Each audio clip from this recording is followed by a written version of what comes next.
My name is Olivia Sterling. I'm 28 years old. 13 years ago, on a stormy October night, my father looked me in the eye and said, "Get out. I don't need a sick daughter like you." I was 15, soaking wet with nowhere to go. The reason? My younger sister told a lie. A calculated, deliberate lie that my parents believed without question. And just like that, I was erased. 3 hours later, police called them to the hospital. I'd been hit by a car. When Dad walked into that hospital room and saw who was sitting by my bed, his hands wouldn't stop shaking. You, you can't be here. How did you? The woman sitting there was Dr. Eleanor Smith, one of the most respected professors in the state. She'd found me on the side of the road and saved my life. That night changed everything. Last month, I stood on stage at my sister's graduation ceremony as the keynote speaker. My parents had no idea I was coming. Before I tell you what happened when they saw me, please take a moment to like and subscribe, but only if you genuinely enjoy this story. Also, I'd love to know where you're watching from and what time it is there. Drop a comment below. Now, let me take you back to where it all started. I learned early that in our house, Madison's tears were louder than my achievements. When I was 11, I won first place at the regional science fair. My project on water filtration systems beat out 40 other students. I was so proud. I ran home with the blue ribbon clutched in my hand, burst through the door, and found Mom in the kitchen. "I won!" I shouted. She smiled, hugged me. "That's wonderful, sweetheart." Then Madison walked in from dance practice, 8 years old, face red, tears streaming. I messed up my pirouette. Everyone laughed at me. Mom's arms left me. She knelt down, pulled Madison close. "Oh, baby, it's okay. You'll do better next time." I stood there holding my ribbon. Nobody asked to see it. That was the pattern. Madison needed more attention. Madison was sensitive. Madison required careful handling. I learned to celebrate quietly, to need less, to take up less space. By the time I was 14, I'd stopped showing them my report cards. Straight A's didn't compete with Madison's B- drama. When I got accepted into the prestigious summer science camp, I was thrilled. Full scholarship. 2 weeks studying environmental science with actual researchers. Dad looked up from his phone. "That's nice, Olivia." Madison burst into tears. "Why does she get to go away? That's not fair." Mom squeezed Madison's shoulder. "Olivia, maybe you could skip it this year. Your sister needs—" "I need you here," Madison finished. I didn't go to the camp. They said it was about family unity, about being understanding, about being the bigger person. I learned to be small, quiet, undemanding. But the breaking point was coming. I just didn't know it would arrive in a storm. The lying started small. Madison, 12 years old now, would borrow my things without asking. When I'd mention it, gently, always gently, she'd deny it. "I never touched your sweater," even when it was literally on her bed. Mom would sigh. "Olivia, don't start fights." Then money went missing from Mom's wallet. $50. Madison said she saw me near Mom's purse that morning. I hadn't been. I'd left for school early. Dad called me into his study. "Did you take money from your mother?" "No, I didn't." "Madison says you did." "Madison's lying." His jaw tightened. "Don't accuse your sister." "But I didn't." "Enough!" His voice cut through mine. "I'm disappointed in you, Olivia. I thought you were better than this." I lost my phone for a month, and the science camp opportunity I'd been promised for the following summer, gone. "We can't trust you with independence right now," Mom said. Madison watched from the stairs. When our parents weren't looking, she smiled.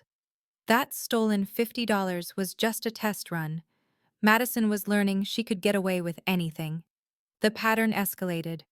A broken vase, my fault. A failed test Madison didn't study for. I should have helped her more.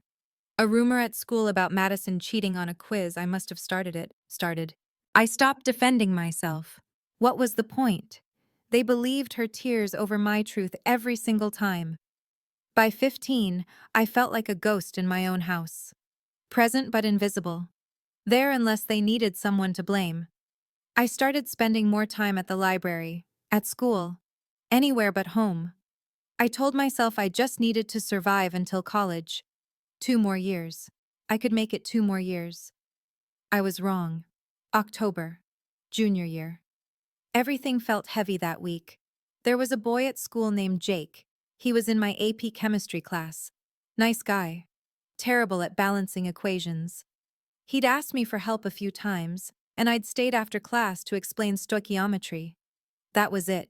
Just homework help. Madison had a crush on him. Massive, obsessive crush. She'd walk past my classroom just to see him. She'd practiced writing Madison Sterling Walker in her diary. I'd seen it once when I went to return her borrowed pen. On Tuesday, Jake caught me at my locker. "Hey, thanks for the help yesterday. You really saved me." I smiled. "No problem.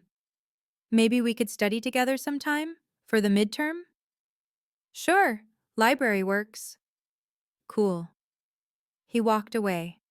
I turned and saw Madison 20 feet down the hall, staring, her face pale. That night at dinner, she barely spoke, just pushed food around her plate. Mom kept asking if she felt okay. Madison would shrug, say nothing. I should have known silence from her was more dangerous than her tears. On Thursday, I had a visiting lecturer in my biology class, Dr. Eleanor Smith from the State University. She was talking about educational equity research. I stayed after to ask questions. She seemed impressed. "You have a curious mind," she said, handing me her card. "Don't let anyone dim that light." I smiled, thanked her, had no idea she would save my life a week later. That Friday, the storm warnings started. Big one coming, everyone was preparing, stocking up, battening down. Madison still wasn't talking to me, wouldn't even look at me. I remember thinking, at least I'll have the weekend to catch up on homework in peace. I had no idea what she was planning. Friday night. The rain started around 6. We ate dinner in near silence. The weather alert kept buzzing on Dad's phone. Wind advisories, flood warnings. Everyone was tense. Madison picked at her pasta. I could feel her watching me. When I glanced up, she'd look away. After dinner, I went to my room, started my English homework. Outside, the wind was picking up, rain hammering the windows. The kind of storm where you're grateful to be inside. Around 8, I heard crying downstairs. Madison. Loud, heaving sobs. I froze, put down my pen, listened. Mom's voice, soothing. "Sweetheart, what's wrong? Talk to me." More crying. I waited. Maybe she'd twisted her ankle. Maybe she'd failed another test. Maybe... "Olivia!" Dad's voice, sharp, angry. "Get down here, now!" My stomach dropped. I walked downstairs slowly. Each step felt heavy. Madison was on the couch, face buried in Mom's shoulder. Mom was stroking her hair. Dad stood by the fireplace, arms crossed, face red. "What's going on?" I asked. Madison looked up, eyes swollen, tears streaming. She looked at me, and for just a second, less than a second, I saw something else behind those tears, something cold. Then it was gone. "Tell her what you told us," Dad said. His voice was ice. Madison's lip trembled. "Why do you hate me so much?" "What?" I stepped closer. "I don't hate you." "Then why—" She hiccuped, sobbed. "Why have you been spreading rumors about me at school?" My mind went blank. What rumors? About me and Jake? About me cheating on that quiz? About me being a liar? The floor tilted. "Madison, I never—" "Don't lie to her," Mom said quietly. "Just don't." I didn't know what she was talking about, but I was about to find out, and it would cost me everything. "I didn't spread any rumors," I said. My voice shook. "I don't know what you're talking about." Madison pulled out her phone, hands trembling. Then explain this. She showed Mom a screenshot, some group chat, messages I'd supposedly sent, vicious stuff about Madison, things I would never say. But there was my name, my profile picture. I didn't write those, I said. Someone's using my account. Stop. Dad's voice cracked like thunder. Just stop lying. I'm not. And Jake, Madison whispered. You knew I liked him. But you've been flirting with him, trying to make me look stupid. He asked me for help with chemistry. That's all. That's all? Madison's voice rose. You've been staying after class with him, meeting him at the library. He told his friend he thinks you're pretty. We're study partners. You tried to steal him from me. Madison was standing now. And last week you pushed me on the stairs. Look, she pulled up her sleeve, a bruise on her forearm, dark purple. I stared. I never touched you. You did, Mom. She did.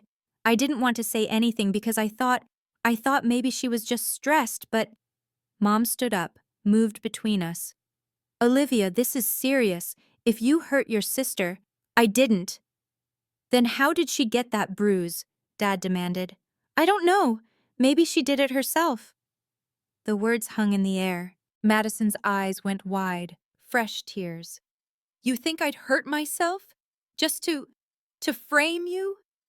Yes, I was shouting now, desperate. Yes, because you do this. You lie. You've been lying about me for years. Dad took a step toward me.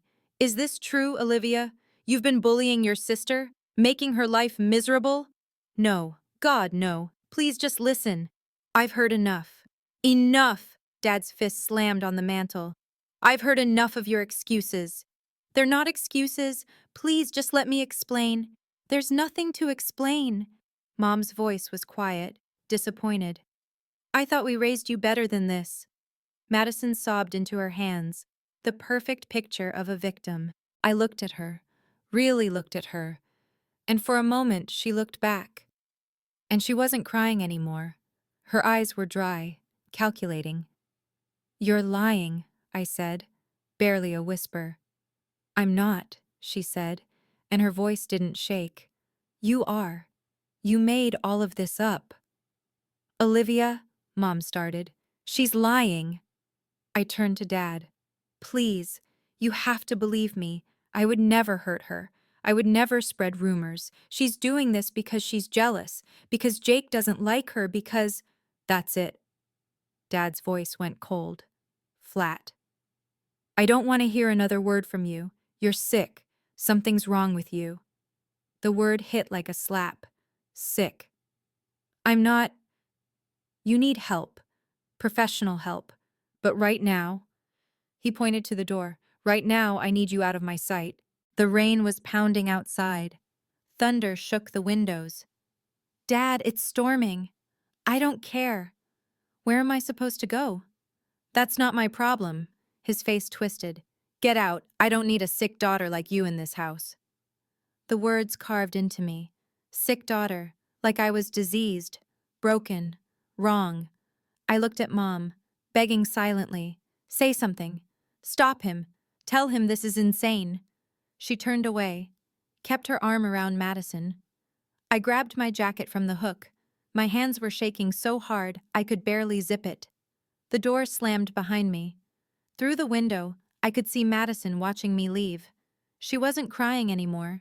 She was smiling. The rain hit me like a wall, cold, angry.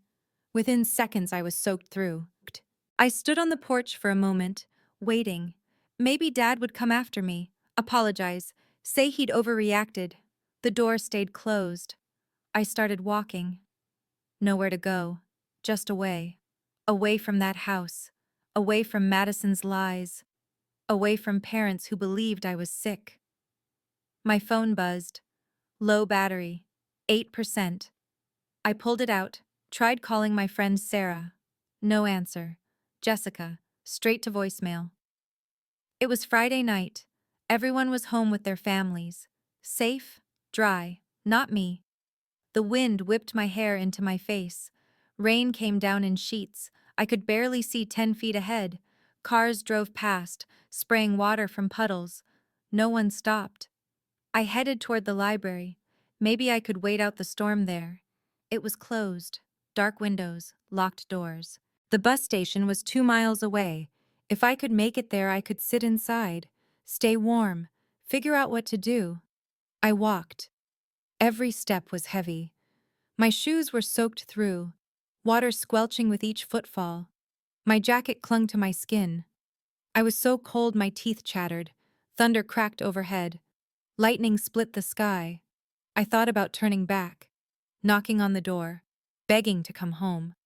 But the look on Dad's face, the disgust, I couldn't unsee it. Sick daughter. Maybe he was right.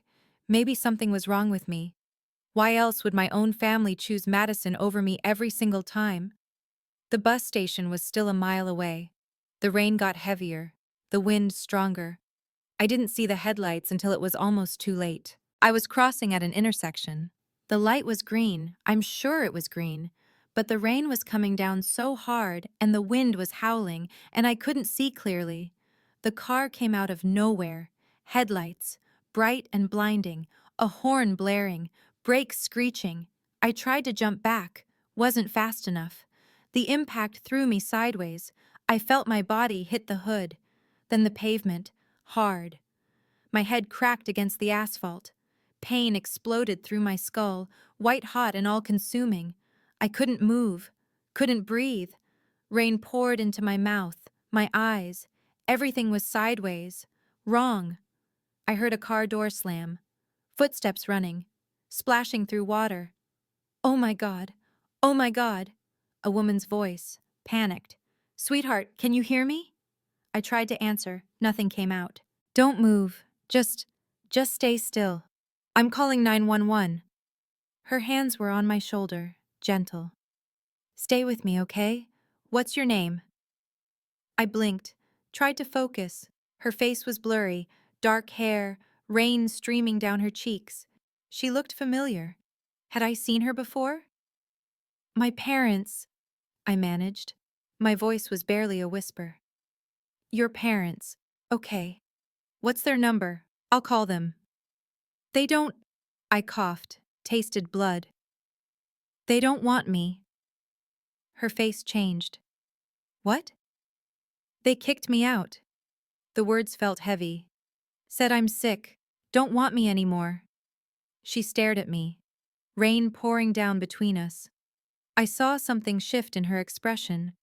Recognition, maybe. Or horror. You're going to be okay, she said. But her voice shook. I promise. You're going to be okay. Sirens in the distance, getting closer. The woman's face was the last thing I saw before everything went black.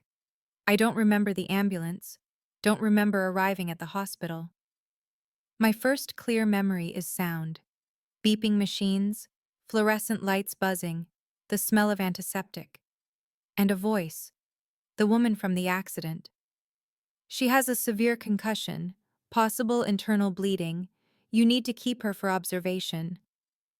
I tried to open my eyes, too heavy. Everything hurt. I'm staying. That same voice, firm now, not panicked anymore. I'm not leaving her alone.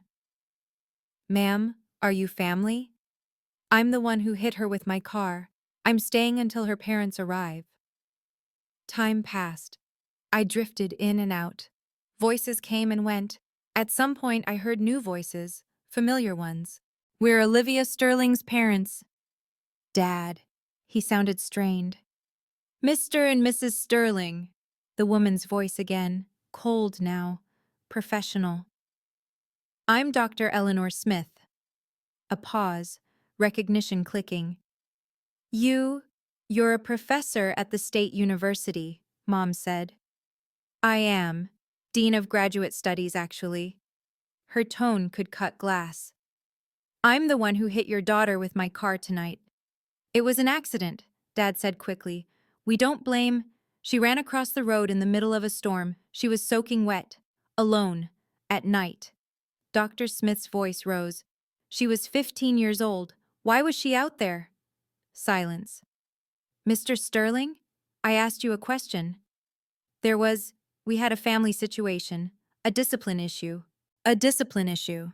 Dr. Smith repeated the words slowly. What kind of discipline issue involves putting a child out in a storm? We didn't. It wasn't like that. Then what was it like? Because your daughter told me something before she lost consciousness. She said her parents didn't want her anymore. She said you told her she was sick. More silence. You're lying. Madison's voice. Small, scared. Olivia's making that up. She was barely conscious. She wasn't making anything up. I heard footsteps, someone walking away from my bed. Dr. Smith's voice, further now. I need to speak with a social worker. Now. That won't be necessary. Dad's voice, trying to sound authoritative, failing. We're her parents. We'll handle this from here. With all due respect, sir, you've handled it enough. This is a private family matter. The moment you sent a minor out in a storm, it stopped being private. Dr. Smith's footsteps came back. I felt her hand on mine, warm, protective. I'm not leaving until I know she's safe. A different voice now. A police officer.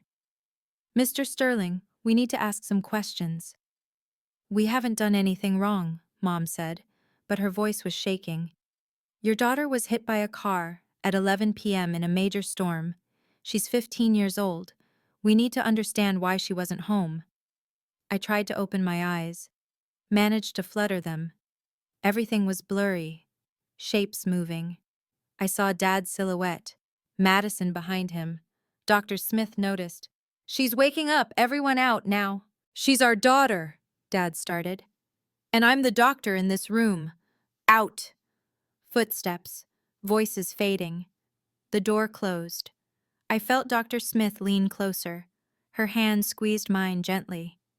You're safe now, she whispered. I promise. You're safe. I wanted to believe her, but safe was a foreign word. I hadn't felt safe in years. I closed my eyes again. Let the darkness take me. When I woke up 3 days later, my parents were gone. Dr. Smith was still there. She'd kept her promise. She hadn't left me alone. The concussion was severe. I spent 4 days in the hospital. Dr. Smith came every day, brought books, sat by my bed, talked to me about college, about science, about futures I'd never imagined. My parents visited once, brought a bag of clothes, some schoolwork. They stood at the foot of my bed, uncomfortable, strangers in hospital scrubs. We're glad you're okay, Mom said. Dad nodded. You gave us quite a scare. Neither said sorry, neither explained, neither asked if I wanted to come home. Madison didn't come at all. On day 5, a social worker came. Her name was Rita. She had kind eyes and asked questions in a gentle voice. About my home, my family, what happened that night. I told her everything. Madison's lies, my parents choosing her, the words, sick daughter. Rita listened, took notes. Olivia, you have options.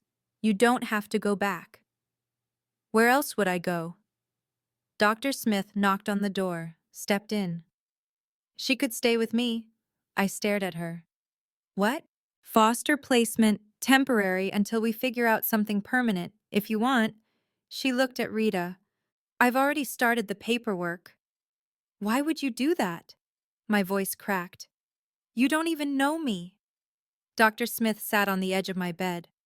Because someone once did it for me. When I was 17, my family kicked me out.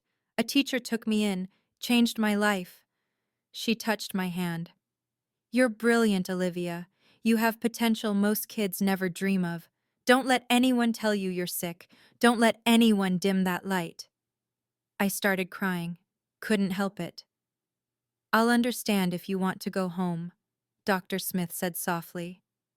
But if you want something different, I'm here.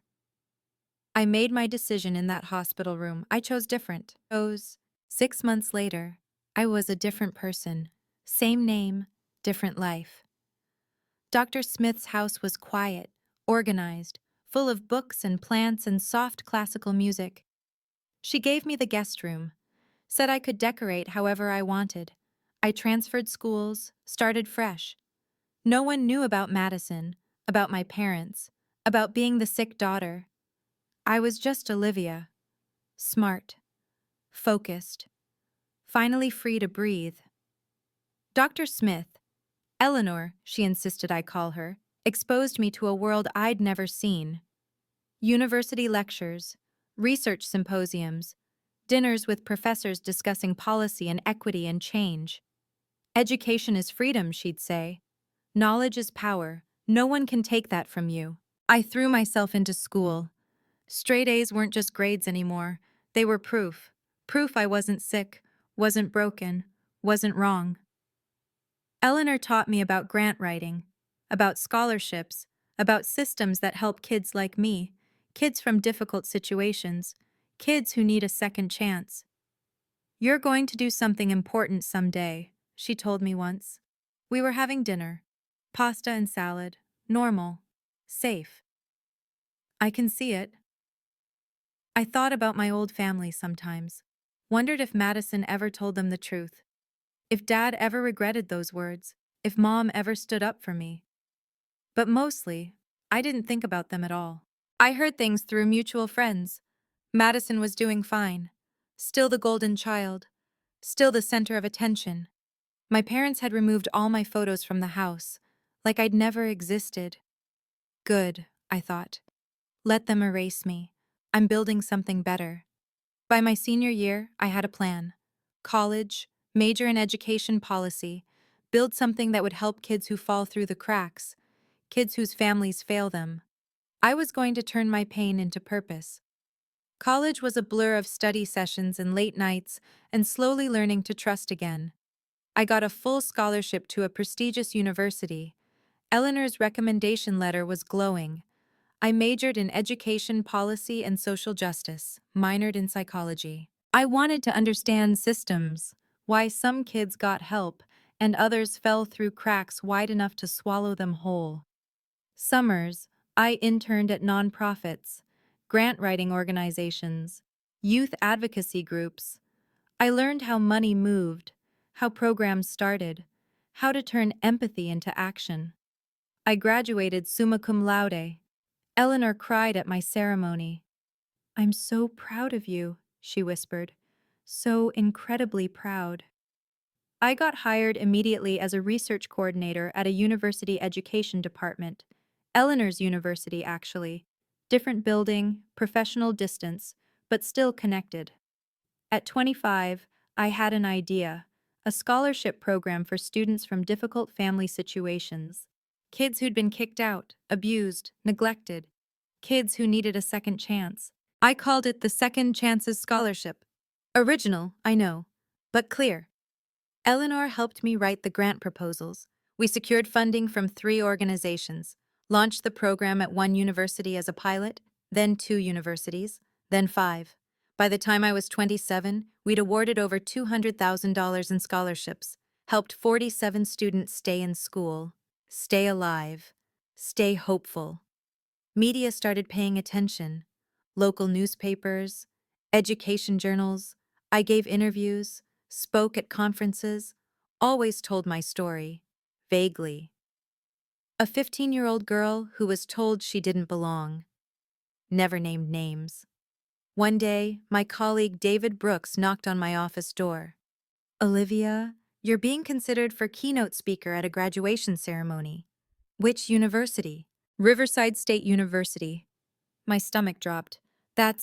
I stopped, breathed. "That's my sister's school." David blinked. "You have a sister?" "Not anymore," I said quietly. "But yes, she graduates this spring." David sat down. "Do you want me to decline on your behalf?"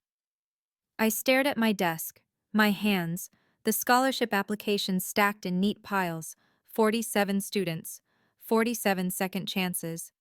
"What's the theme?" I asked. "Resilience and educational equity. President Walsh specifically requested you. Said your work embodies everything the ceremony should represent. My work, the scholarship program born from being thrown away, from being called sick. Would I have to? I paused. Would I have creative control over my speech? Complete control, they just want you there. I thought about Madison, sitting in her cap and gown, smiling, probably bragging about her perfect family, her supportive parents, her only child status. I thought about my parents in the audience, proud, oblivious, still believing they'd made the right choice 13 years ago. I thought about standing on that stage, telling my story, not for revenge, for closure. I need to talk to Eleanor, I said.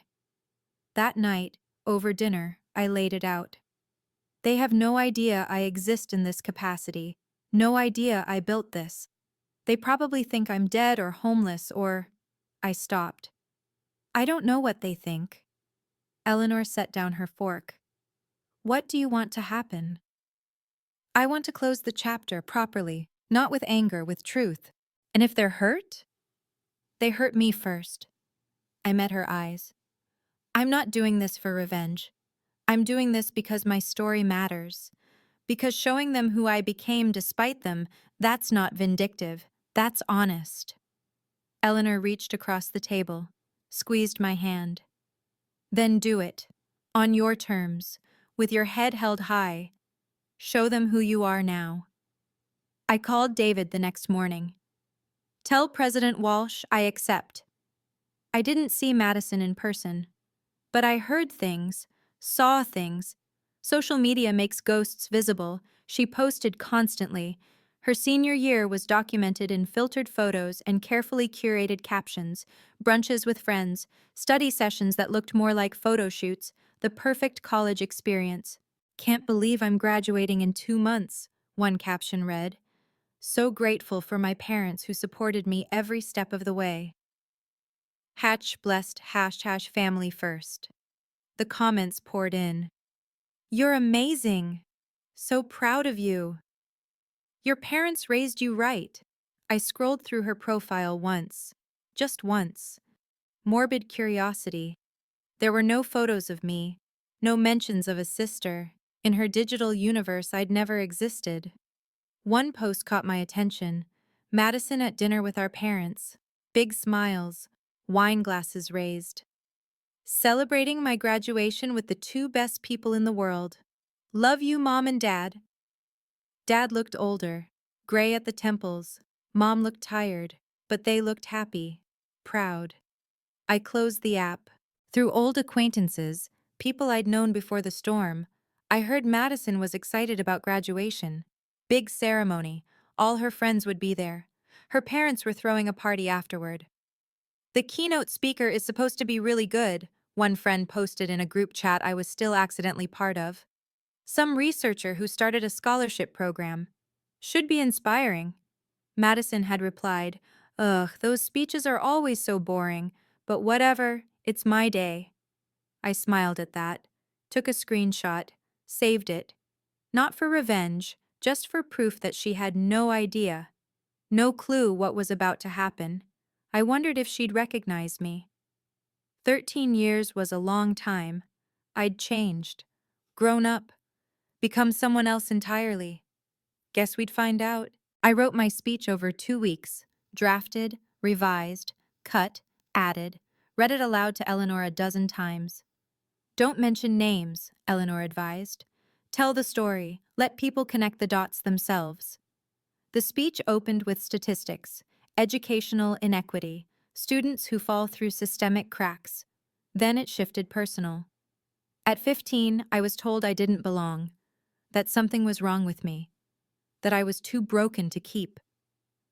I practiced in front of the mirror, watched my face stay calm, composed, professional. But someone saw potential instead of problems. Someone gave me a second chance. And that changed everything. No tears, no anger, just facts, just truth. David arranged everything, parking, credentials, my name in the program. Olivia Sterling, director of Second Chance's scholarship program. The night before I couldn't sleep, lay in bed staring at the ceiling, thinking about Madison, about Dad's voice saying sick daughter, about Mom turning away. Was I doing this for the right reasons? Eleanor knocked softly, came in with tea, sat on the edge of my bed like she had 100 times before. Second thoughts? She asked. Just thoughts. You're not the girl they threw away, Olivia. You're the woman who built herself back up. Remember that tomorrow. I sipped the tea. Chamomile, honey. Will you be there? Front row. Always. Morning came too fast. I dressed carefully. Navy suit. Professional but not stuffy. Eleanor's grandmother's pearl necklace. She'd insisted I borrow it. In the mirror, I looked confident. Successful. Nothing like the soaked 15-year-old who'd been told she was sick. I was ready. The campus was beautiful. Old brick buildings, manicured lawns, students in caps and gowns everywhere, families taking photos, laughter, excitement. The air buzzed with possibility. I arrived early, met President Walsh in his office. He was warm, effusive. Ms. Sterling, we're honored to have you. Your work is extraordinary. Thank you, sir. The students will be inspired, I'm sure of it. David walked me to the auditorium. Backstage was controlled chaos. Faculty adjusting robes, staff checking microphones, graduates peeking through curtains at the filling seats. I looked at the program, scanned the graduate names. There, row 3. Madison Sterling, Bachelor of Arts Communications. My heart kicked against my ribs. You okay? David asked. Yes. I folded the program. Just ready. Eleanor arrived. She wore a beautiful emerald dress, looked proud. She hugged me tight. You've got this. I know. Remember. I know. I smiled. Head high, truth clear, no revenge, just honesty. She kissed my cheek, went to find her seat. The auditorium was filling. I could hear the murmur of voices. Hundreds of people, families, friends, all here to celebrate their graduates. Somewhere out there, my parents were sitting down, probably in the middle section. Good view, excited for Madison's big moment. They had no idea who the keynote speaker was. David had confirmed. The program listed my name, but buried in small print. Most people didn't read speaker bios carefully. They'd find out soon enough. President Walsh touched my shoulder. 5 minutes. You're on after the opening remarks. I nodded, breathed, smoothed my suit. From the wings, I could see the stage, the podium, the microphone, hundreds of faces beyond the lights. It was time. Wait. Before I tell you what happened when I stepped on that stage, I need to ask, have you ever been in a situation where your family doubted you, but you proved them wrong? Drop a yes or no in the comments. And if you're enjoying this story so far, please hit that like button. It really helps this story reach others who might need to hear it. Okay. Now, back to the ceremony. This is where everything changed. President Walsh stepped to the podium. The crowd quieted. Welcome, graduates, families, and honored guests. Today we celebrate achievement, resilience, and the boundless potential of our students. Applause, cheers. Our keynote speaker embodies these values. She's dedicated her career to ensuring that every student, regardless of circumstance, has access to opportunity. Please welcome the director of the Second Chances Scholarship Program, Ms. Olivia Sterling. The auditorium erupted in polite applause. I stepped into the light. The stage was massive, podium centered, microphone waiting. Beyond the front row, faces blurred into a sea of caps and gowns. I walked with measured steps, confident, calm. My heels clicked against the stage floor. And then I saw them. Row 3, Madison, cap and gown, honor cords around her neck. She was clapping, smiling, turned halfway to whisper something to the girl beside her. Then she looked up, saw me. Her hands froze mid-clap. Her smile faltered. Confusion crossed her face. Then recognition, then shock. Her mouth opened slightly. No sound came out. Behind her, row 8, Mom and Dad, still clapping, not looking closely yet, just polite audience members applauding a speaker whose name they hadn't registered. I reached the podium, adjusted the microphone, looked out over the crowd. Madison's face was pale, staring. Her friend nudged her. "You okay?" Eleanor sat front row, stage right. She nodded once, small, encouraging. I gripped the podium edges. "Good morning. Thank you, President Walsh, for that generous introduction." My voice carried, clear, strong, amplified across hundreds of people. Dad's head jerked up. I saw him lean forward, squint, trying to place my voice. Mom's hand went to her chest. I smiled, professional, warm. "It's an honor to be here today. Today, I want to talk about resilience, about what happens when you lose everything and find yourself anyway." The audience was quiet now, attentive. "Let me tell you about a 15-year-old girl." I kept my voice steady, conversational. "She was told she didn't belong, that something was fundamentally wrong with her, that she was too broken to keep." Mom's hand gripped Dad's arm. I could see it even from the stage. One night, in the middle of a storm, she was put out, told to leave, told she wasn't wanted anymore. Whispers rippled through the crowd, uncomfortable shifting. She wandered alone in that storm for hours. No phone, no money, no place to go. She was hit by a car, nearly died. Madison had gone completely still, frozen. Her face was white. But someone stopped, someone helped, someone saw potential where everyone else saw problems. Eleanor's eyes were bright, proud. That person became her family, her mentor, her mother in every way that mattered. I paused. Let the words settle. That 15-year-old girl was me. The auditorium went silent. You could have heard a pin drop. Dad stood up halfway. Mom pulled him back down, both of them staring, mouths open. Madison looked like she wanted to disappear through her chair. Students around her whispered, pointed. Her friends looked confused, concerned. "I'm here today because Dr. Eleanor Smith," I gestured to Eleanor, "didn't give up on me when my own family did. She taught me that rejection isn't the end. It's a beginning." More whispers, spreading like wildfire. The Second Chances Scholarship was born from that experience. It exists for students who've been told they're not enough, who've been dismissed, abandoned, cast aside. I looked directly at Madison, made eye contact. Because being rejected doesn't define you, what you do afterward does. Today, that scholarship has helped 47 students. My voice stayed level, clear. Students like the girl I used to be. A woman in the back whispered loudly, "Is that really her family?" I continued, professional, unshaken. I learned something important in those years after the storm. Family isn't always biology. Sometimes it's choice. Sometimes it's the people who choose you when others walk away. Eleanor wiped her eyes, smiled at me. "I learned that you don't need everyone to believe in you. You just need one person. One person who sees past the surface, past the accusations, past the lies." Madison's face crumpled. She looked down, shoulders shaking. Her friends had stopped whispering. They were staring at her now, connecting dots.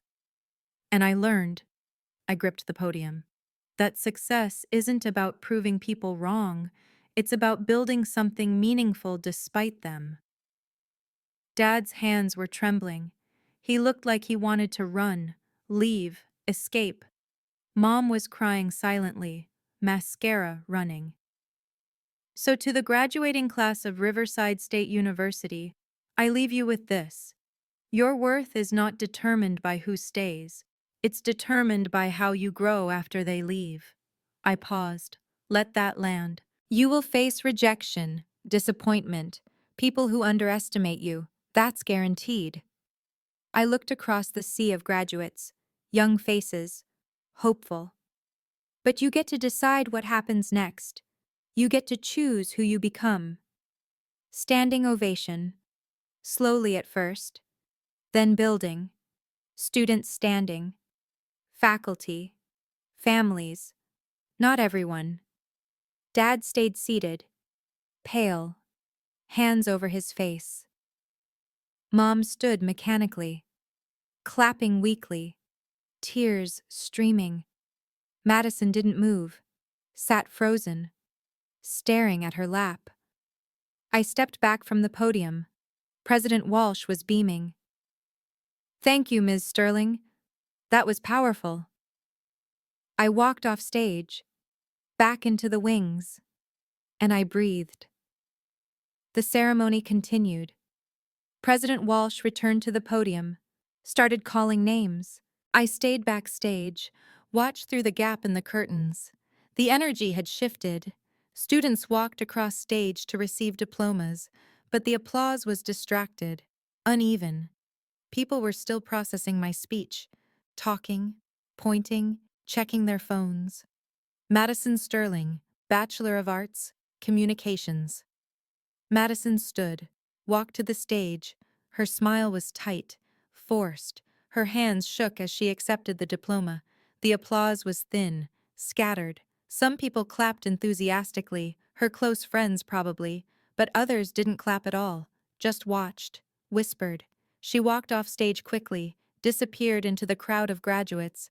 I saw her friends huddled around her, talking urgently. Madison shaking her head, trying to explain something, failing. Dad and Mom sat rigid, not talking, not moving, just staring straight ahead.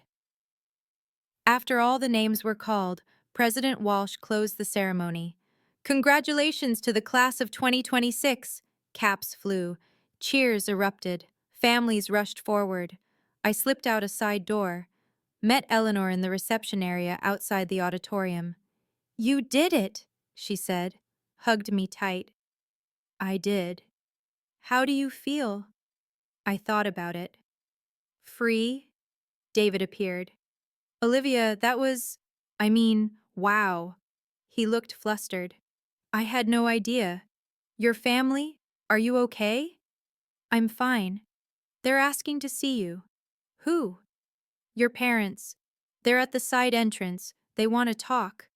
My stomach tightened. "Do I have to?" David shook his head. "Absolutely not. I can have security. No." I straightened. "I'll talk to them, on my terms, 5 minutes. That's it." Eleanor squeezed my hand. "I'll be right here."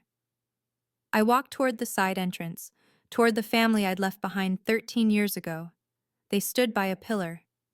Dad's face was gray. Mom's makeup smeared. Madison hovered behind them, eyes red. I stopped 3 feet away. Professional distance. "You wanted to talk?" Dad's mouth opened, closed. "Olivia, we didn't know you'd be here." "I'm sure you didn't. You look..." Mom's voice broke. "You look well." "I am well. Dr. Smith made sure of that." Eleanor had followed me, stood slightly behind, protective. Dad's eyes flicked to her, then away. "We owe you an apology." "You owe me a lot more than that." My voice was calm, level. "But an apology is a start." "We made a mistake," Mom said. "A terrible mistake. We should have listened. You should have protected me. That's what parents do. They protect their children." I kept my hands at my sides, didn't cross my arms, didn't close off. "You chose Madison's lie over my truth. You called me sick, threw me out in a storm." Madison flinched, tears rolling down her face. "We were wrong," Dad said, his voice cracked. "I was wrong. Olivia. I've regretted that night every day for 13 years. "Good." The word hung there, sharp. "Can we talk?" Mom reached toward me. "Privately? As a family?" "We're not a family." I said it gently, not cruel, just factual. "You made that clear 13 years ago." "But we can fix it," Dad said desperately. We want to fix it. Please." "There's nothing to fix. You made your choice. I made mine. We're done." "Olivia," Madison's voice, quiet, broken. "I'm sorry. I was 12. I was stupid. I didn't know." "You were old enough to know what you were doing." David appeared with a folder. Olivia, these are the scholarship applications for next semester. President Walsh wanted you to have them before you left. He handed me the folder. Official university letterhead, my name, my title, photos of scholarship recipients, testimonials. Dad's eyes fixed on it. You really did all this? Yes, despite everything. Mom took the folder gently, opened it, read. Her face crumpled. 200 students? 47 so far, but we're expanding. You're a director? Senior director, as of last month. I took the folder back. I work with 5 universities. We've granted over $200,000 in scholarships to students from difficult situations. President Walsh joined us, oblivious to the tension.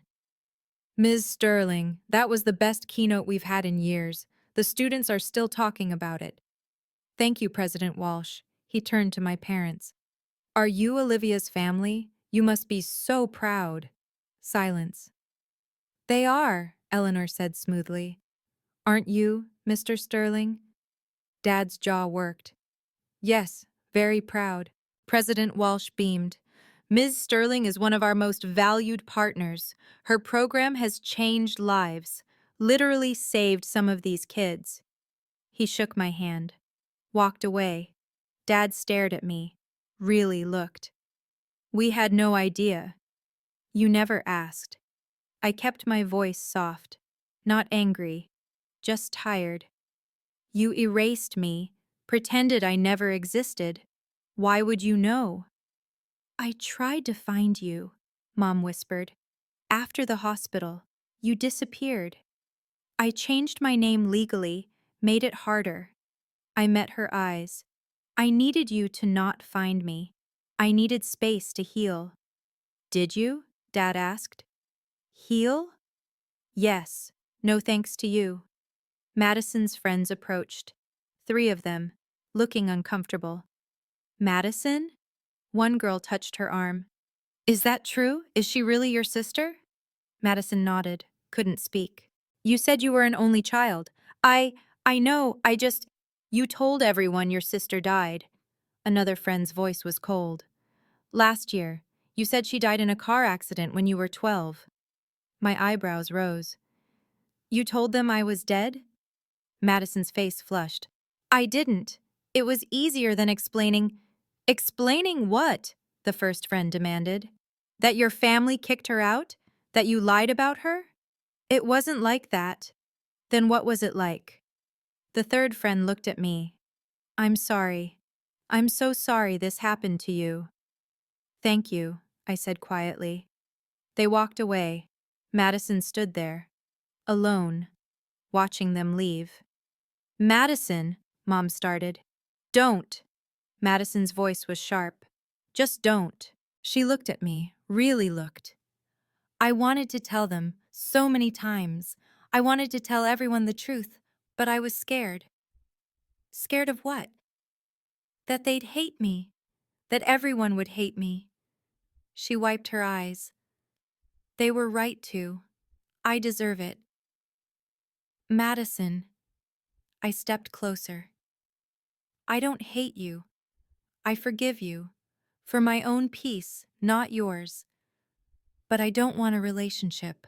I need you to respect that. Can't we just... No. Firm. Clear. You made choices for 13 years. Choices to keep lying. To keep me erased. That's not childhood stupidity. That's who you became. Madison sobbed. Mom pulled her close. I looked at Eleanor. Can we go? Yes. She linked her arm with mine. Let's go home. We walked away, didn't look back, didn't look.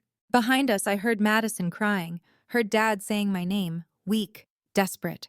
I kept walking. Okay, I need to pause here for just a second. That moment, standing there, watching Madison realize she couldn't lie her way out. It was 13 years in the making. If you've ever had to set boundaries with toxic family members, drop a comment. Boundaries matter. And if this story is resonating with you, please subscribe. I share these stories because I know someone out there needs to hear them. Now let me tell you what happened in the weeks that followed. The week after graduation, my phone wouldn't stop buzzing. Voicemails from Dad. Please call back. We need to talk. I'm so sorry. We're so sorry. Just, please. Emails from Mom.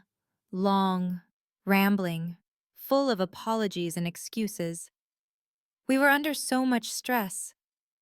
Madison was going through a phase. We didn't understand what we were doing. I didn't respond. Not yet. Work kept me busy. Scholarship applications poured in. The ceremony had gone viral. Not the whole thing, but my speech. Someone had recorded it, posted it to social media. 50,000 views, then 100,000. Comments flooded in. This woman is incredible. Family isn't blood. It's who shows up. I cried. This is exactly what I needed to hear. But also, anyone know if this is real?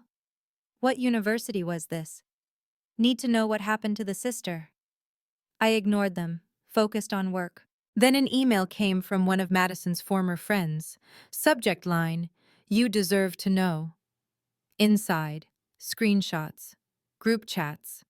Madison's friends discussing her, distancing themselves. One message stood out. "I can't believe she lied about her sister being dead. That's psychotic." Another. "I'm uninviting her from my wedding. I don't want drama." Madison's carefully constructed social life was crumbling. Part of me felt bad, a small part. The larger part felt nothing, just relief. Eleanor and I had dinner. Quiet. Comfortable. "How are you processing?" she asked. "I don't know, I feel—" I paused, searched for the word. "Free. Like I finally put down something heavy I didn't realize I was carrying." "You did well, Olivia. Handled it with grace. They want to reconcile." "Do you?" I thought about it. Really thought. "No, I don't think I do." She nodded, squeezed my hand. "That's okay. You're allowed to walk away." 2 weeks later, Dad showed up at my office. My assistant buzzed me. "Olivia, there's a Mr. Sterling here to see you. He doesn't have an appointment, but he says he's your father." My stomach tightened. "Give me 5 minutes, then send him in." I closed my laptop, straightened my desk, breathed. Dad walked in looking 10 years older, gray hair, lines around his eyes, shoulders slumped. "Thank you for seeing me," he said. "I have a meeting in 20 minutes." "I understand." He sat across from my desk, formal, like a job interview. "Olivia, I need to say this. We were wrong. I was wrong. What I did to you, what I said to you, it was unforgivable." "Yes, it was." Madison told us the truth. Finally, last week. She broke down, confessed everything. The lies, the manipulation, all of it. 13 years too late. I know it doesn't fix anything." His hands shook. He clasped them together. "But I need you to understand. We've been living with this guilt. Every day, every single day.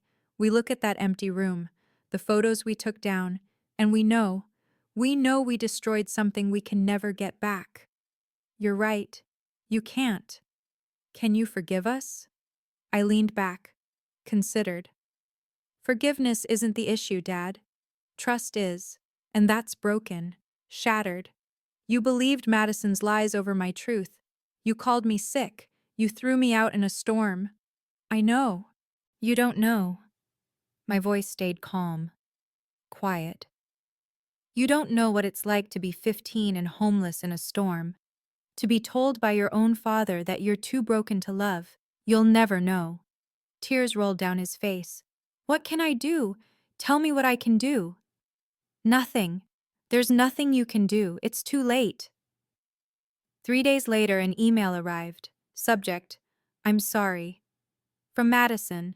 I almost deleted it, finger hovering over the trash icon, but curiosity won. "Olivia, I know you don't want to hear from me. I know I don't deserve your attention, but I need to say this. I was jealous, so jealous of you. You were smart and capable and people liked you without you even trying. I had to work for every bit of attention I got. And it still wasn't enough. You were always better. When Jake liked you instead of me, I snapped. I planned the whole thing, the screenshots, the bruise, everything. I knew Mom and Dad would believe me. They always did. I didn't think it would go that far. I didn't think Dad would actually throw you out. When I saw you walking into the storm, I felt sick, but I couldn't take it back. I was too scared, too proud. I've spent 13 years lying, to everyone, to myself. I told people you died because it was easier than admitting what I did. I destroyed your life, I know that, and I destroyed my own too. I have no real friends now. Nobody trusts me. I lost my job offer because someone from graduation told HR about my family situation. I'm not asking for forgiveness. I don't deserve it. I'm just asking you to know. I'm sorry. I'm so sorry. Madison. I read it twice. Saved it. Didn't respond.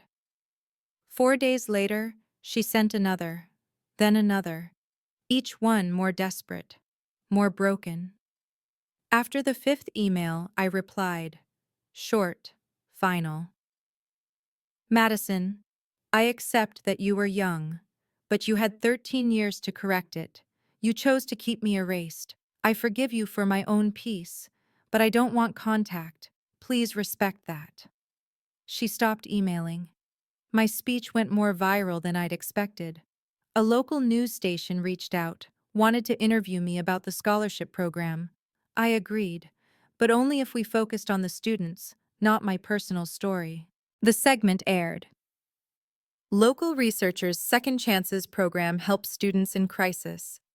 They interviewed 3 scholarship recipients. One girl said, "This program saved my life. Literally, I was about to drop out. Ms. Sterling's team gave me hope." Applications tripled. Funding requests poured in. 3 more universities wanted to partner. Education journals called. Would you write about your methodology? A national conference invited me to speak. Equity in education, closing the gap. David knocked on my office door. You're famous now. How does it feel? Weird. I just wanted to help some kids. You're doing more than that. You're changing systems. The State Board of Education sent a commendation, recognition for outstanding contribution to educational equity. And through it all, I saw the ripple effects. Madison's social media went quiet. No more posts. Her accounts eventually went private. Dad sent one final email. We're proud of you, even if we have no right to be. I didn't respond. Mom tried calling once. I didn't answer. Old family friends reached out on LinkedIn. Awkward messages. Heard about your work. So impressive. Maybe we could catch up? I declined politely. Meanwhile, Eleanor was accepted as a keynote speaker at a national conference. Come with me, she said, as my guest and colleague. I'd love to. We flew to Chicago, presented together, stayed in a nice hotel, talked about everything except my biological family. You've built a good life, Eleanor said over dinner. You should be proud. I am, because of you. No, she shook her head. Because of you. I just gave you a chance. You did the rest. 1 year after Madison's graduation, my life looked completely different. The Second Chances Scholarship was now in 10 universities. We'd helped 83 students stay in school, stay alive, stay hopeful. I was promoted to senior director, got a corner office, a raise, recognition from people whose names I'd only read in textbooks. I dated someone, a kind man named Marcus who worked in public policy. It didn't work out, but it ended amicably. I was learning that not all endings had to be painful. Eleanor turned 60. We threw a party. Colleagues, friends, students she'd mentored over the years, people who loved her, chose her, built family around her, I gave a toast. To the woman who taught me that family is built, not born. Thank you for choosing me. She cried. Happy tears. I thought about my biological family sometimes. Not often. Not painfully. Just thoughts. Wondering where they were. If Madison had gotten help. If Dad still sent unanswered emails. They sent a Christmas card. No return address. Just signatures. Richard, Patricia, Madison. No message, no explanation. I put it in a drawer, didn't throw it away, didn't respond. Just acknowledged it existed. I spoke at another graduation. Different university, different students. But similar message. Boundaries aren't walls, they're doors you control. Afterward, a young woman approached, 20 years old, tearful. That was my story too. My family kicked me out at 16. I thought I was alone. You're not alone, I told her. You're surviving. That's more than enough. She hugged me, tight. Thank you. I drove home that evening, to the house I shared with Eleanor, my real mother, and felt something I hadn't felt in years. Complete peace. People ask me if I regret that night. The storm, the pain, the hospital. I don't. Because it led me here. To this life. This work. This family I chose. Not every story has a happy ending like mine. I know that. I'm lucky. Dr. Eleanor Smith found me, chose me, saved me. Not everyone gets that. But everyone gets to set boundaries. Everyone gets to decide who has access to them. You don't owe toxic people your presence. Not even if they're family. Especially not if they're family. Forgiveness doesn't mean reconciliation. You can forgive someone for your own peace while still keeping them out of your life. Those aren't contradictory. They're both necessary sometimes. I learned that blood doesn't make family. Choice does. Consistency does. Showing up does. Eleanor showed up every single day for 13 years. She earned the title Mom. My biological parents? They showed up once, failed, never tried again. That tells you everything. I learned that success isn't about proving people wrong. It's about building something meaningful despite them. The scholarship program wasn't revenge. It was purpose. It was turning my pain into something that helps others. That's the difference. Revenge seeks to hurt. Purpose seeks to heal. I learned that your worth isn't determined by who stays. It's determined by how you grow after they leave. Some people will always underestimate you, reject you, tell you you're too broken, too sick, too much or not enough. That's their limitation, not yours. You get to decide what happens next. You get to choose who you become. I chose to become someone who helps kids like me, kids who need a second chance, kids who deserve to know they're worth saving. That's my legacy. Not the family that threw me away, but the family I built afterward. So that's my story. The storm that almost destroyed me became the catalyst for everything I built. I'm 28 now, same age as when I started telling you this, but I feel older, wiser, whole. My parents' names are still in my phone. I haven't deleted them, but I haven't called either. They exist in my past, not my present, and definitely not my future. Madison sends me a message every few months, short, apologetic. Thinking of you, hope you're well. I read them, don't respond. Maybe someday I will, maybe not. Either way is okay. Dr. Eleanor Smith is mom now, not Dr. Smith, just mom. She's the emergency contact on every form. The person I call when something good happens, the one whose opinion matters. Blood didn't make her my mother, choice did. 13 years of showing up, of believing in me, of loving me when I couldn't love myself. That's family. Every year, on October 15th, the anniversary of that storm, I drive past my old house, not to punish myself, not to wallow, just to remember. I park across the street, look at those windows, that door, and I think, that girl survived. She survived being called sick, being thrown away, being told she was too broken to love. And she didn't just survive, she thrived. If you're in a storm right now, metaphorical or real, know this. You can survive it. You can even thrive after it. Just because someone gives up on you doesn't mean you give up on yourself. Set your boundaries. Choose your family. Build your purpose and never, ever let anyone tell you you're too sick, too broken, or too much. You're exactly enough. Thank you for listening. You matter. Thank you so much for staying with me until the end. If this story helped you in any way, please hit that like button and subscribe. Your support helps these stories reach others who need to hear them. And if you want more stories like this, check the description below. I've linked similar videos there. Remember, you define your worth. Nobody else. Take care of yourself. I'll see you in the next story.